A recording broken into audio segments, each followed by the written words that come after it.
I write this as if my heart were a diary open to the world, each line a lament that the University of Wales Trinity, St. David, has turned into a theatre of sorrow. I arrive in London with the sparkle of a privileged air, my suitcase full of silk, and my mind full of expectation. The campus is promised to be a haven of learning, yet the first thing I see is a building that looks as tired as an old attic lamp. The paint peels like skin that refuses to stay smooth. The hallway smells faintly of mildew and stale coffee, and the carpet is a soggy carpet that squishes beneath my shoes. This is a problem because a filthy environment tells the body that care has been abandoned. It makes me nervous, and it erodes trust before any lecture begins.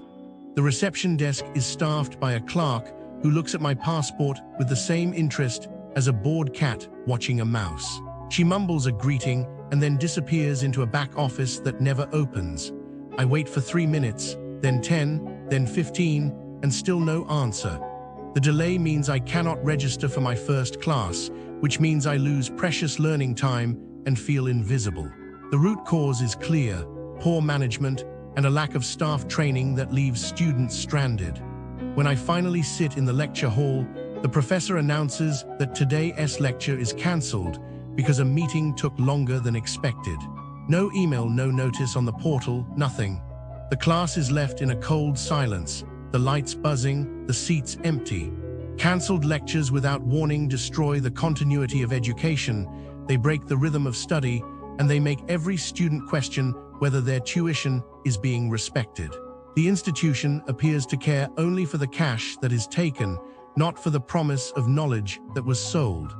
My course modules are described in glossy brochures as cutting edge. In reality, the syllabus is a jumble of outdated textbooks, slides that flicker with low resolution, and assignments that repeat the same vague question. The content feels like a primary school worksheet, not a university-level challenge. This poor structuring means I waste time on meaningless tasks, I cannot acquire the skills I paid for, and my confidence crumbles. The reason lies in a curriculum that has never been refreshed, a sign of cost-cutting and academic neglect. The library is another tragedy. It is a tiny room squeezed between an elevator and a stairwell, shelves lined with cracked spines, and a single computer that coughs every time it starts. The air is thick with the smell of old paper and damp. No one can find a seat, and those who do must share a table with strangers whose voices echo loudly. A library that cannot provide quiet space and adequate resources robs students of a place to study, to reflect, to grow. The underlying cause is insufficient investment and a belief that students will simply endure. Accommodation, which should be a sanctuary, turns out to be a damp cellar. The walls drip water after each rain, the plaster bubbles, and the windows never close properly, letting cold winds seep in. The rooms are cramped, the beds creak like old floorboards, and the bathroom light flickers. Living in such conditions damages health, lowers morale, and makes it impossible to focus on any scholarly pursuit. This decay is the result of a landlord that chooses profit over maintenance, and a university that fails to enforce standards. The careers service promises guidance, yet when I walk in I find a receptionist who smiles without hearing a word, flips through a brochure titled Generic Advice, and offers me a suggestion to apply for a job I have no interest in. The advice is generic, the follow-up never happens, and I leave feeling that my future has been sold for a handshake. A career service that cannot tailor support wastes the precious time of graduates and betrays the contract of post-educational support. The failure stems from staff that are underqualified and a department thar. Tea is treated as an afterthought.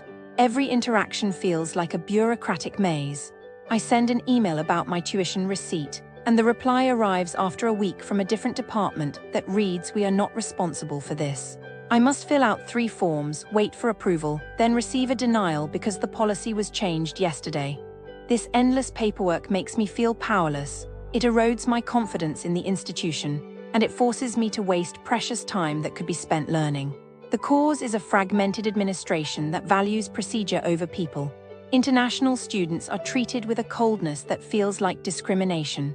A fellow student from abroad confides that the staff call them trash in whispers, that they are denied access to certain facilities, and that subtle slurs fill the corridors. Such racism creates a hostile environment, it harms mental health, and it tarnishes the university's claim to diversity. Businesses near the University of Wales Trinity, St. David feel like they were designed by someone who hates money, hates people, and definitely hates you. I walked in expecting the usual student town shrug. I walked out feeling I had been personally pickpocketed by the whole postcode. Everything looks open, bright, friendly, then the mask slips, and you realize the lights are only on so they can see your wallet more clearly. Take the shops. The range sits 5 minutes from campus, like a big box promise of cheap cushions and fairy lights. Inside, the price tags are decorative fiction shelf says 25, till says 50, manager says, not my problem, and you stand 20 minutes waiting for that sentence. One couple thought they had bought a hose. What they actually bought was a 20-minute masterclass in public rudeness and a free lesson in checking your receipt like it's a hostage negotiator.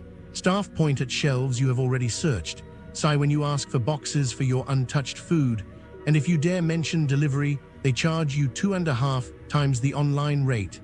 Same box, same van, same postcode, different morals. It is as if the store read every customer service handbook and then did the exact opposite twice for emphasis. Slide down the road to St. David's Dewi Sunt, the shiny shopping center with the car park that swallows afternoons whole. The barriers are ticketless, cashless, and on busy days, hopeless. You tap your card on entry, crawl inside, buy a pair of socks, then spend the next 2 hours in a concrete snake of metal, engines idling, babies crying, bladder begging. One reviewer timed it 1 hour, 0 movement, 0 staff, 0 apology. Inside, the roofs drip, the lifts sulk. The toilets send you on a quest so long you half expect a dragon at the end, only to find a wet floor and the smell of regret. They change the parking prices the way students change Instagram filters suddenly, frequently, and always in the wrong direction. If you have no bank card, you are simply banished, like a peasant without the correct magic scroll. The center itself is fine, it is the act of leaving that breaks you. Need comfort food after that trauma. The Kutch Swansea markets itself as the cozy living room you always wanted, until you discover the living room is run by people who would rather you left. Mothers arrive for baby showers, pay premium prices for afternoon tea, and receive sandwiches thinner than their patience. The photo booth they paid for hides around a corner. By the time they find it, the hour is up, and the manager shrugs. Well, I told the lady in blue, as if every guest comes color-coded. Ask for a top-up of tea, and the staff exhale like you just requested a kidney. They box up the missing guests' cakes, then chuck 2 portions in the bin before you can say wastage. The place smells, the hours on the door are a prank, and the owners apparently gossip about customers within earshot of the next table. Cozy, yes, like a trap lined with doilies. Creep further into town, and no sign wine bar whispers, date night. What it delivers is lukewarm heartbreak on a plate. Steaks ordered blue arrive gray, steaks ordered medium rare arrive charcoal. Chips have been reheated more times than last year's gossip. Mushrooms float in an oil slick even seaguards would condemn. One mother's roast dinner featured neon yellow cauliflower cheese that glowed like it had secrets. The staff, when confronted, perform the classic Welsh disappearing act. Eyes slide, lips tighten, apology never arrives. You leave hungry, lighter in wallet only, wondering whether the kitchen believes gravy is simply brown water and hope is a garnish. Even the leisure center, supposed temple of endorphins, finds ways to make you regret owning a body. Carmarthen Leisure Centre charges families over £60 a month, then treats the sauna like a museum exhibit. Look, but do not expect heat. The steam room smells of damp carpet and broken dreams. The pool is so cold children turn Smurf blue in 5 minutes. Changing room floors wear a crust of human hair, plasters, and on at least one detective's report, actual human poo. You phone to check swim times. The phone rings until it develops an echo. Turn up anyway, and you must first download an app, queue for one lonely receptionist, and prove you exist in triplicate. The gym layout parks leg press machines in front of treadmills, so every squat becomes public theater. Women especially discover the equipment selection was curated by someone who. I am looking into crimes near University of Wales, Trinity, St. David, and it feels heavy, you know. Businesses near University of Wales, Trinity, St. David are often small shops that look friendly, but some of them hide cheap tricks.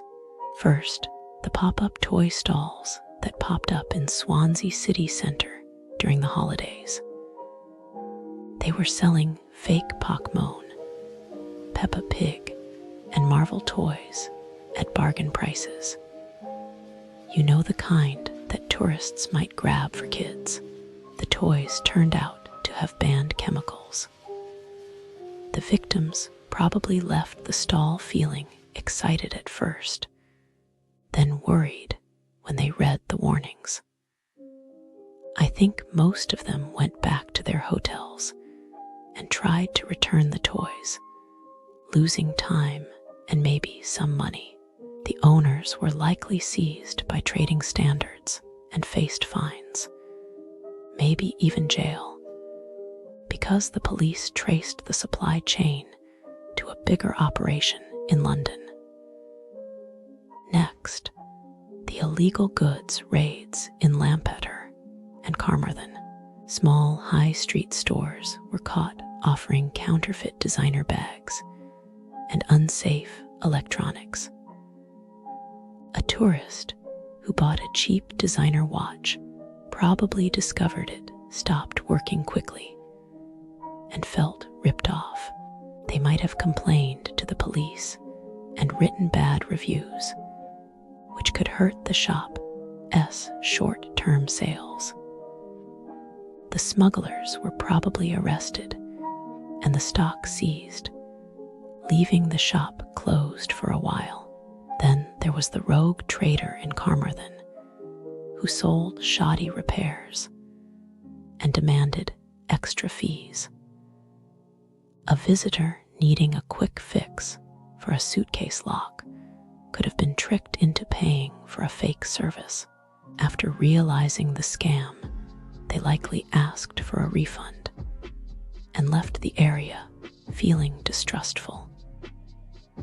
The trader was sentenced to over 2 years in prison, so the shop will probably stay shut, and the community will hear about it for a while. Finally, the Spar convenience store fraud, where a man lied about a partnership deal. A tourist buying groceries might have been overcharged for a special deal that never existed. They probably reported the odd price and walked away, while the fraudster faced court and probably a prison term, meaning the store will be under strict oversight afterwards.